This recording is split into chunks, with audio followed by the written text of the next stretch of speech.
镜周刊报道，林俊杰在小巨蛋举办的圣所演唱会于17日迈入最后一场，他火力全开演唱，更直呼听到歌迷的尖叫声让他起鸡皮疙瘩，满满感动，大喊：“我爱你们！为什么前3天不是这样？”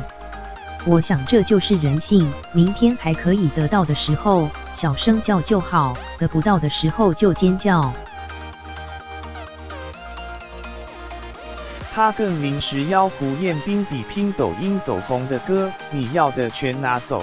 台上台下比拼嘴快，林俊杰细说，真的比绕口令更绕演唱会迈入最末场。林俊杰依旧精力充沛，下午彩排时，进甜食的他偷吃了一口红豆麻薯口味的车轮饼，但浅尝即止，生怕毁了进甜食多时的辛苦。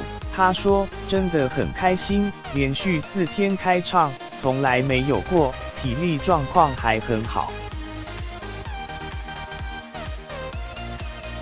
或许是最后一场，林俊杰也大聊双关语，先是要大家吃彼此，引人想入非非。他随后澄清是吃彼此互相做的菜。”更笑着碎念说：“你们不要想歪。”听到台下歌迷尖叫，他竟说：“我怎么觉得一直听到鸡叫？”随后更模仿鸡叫，玩笑话听得人物煞煞。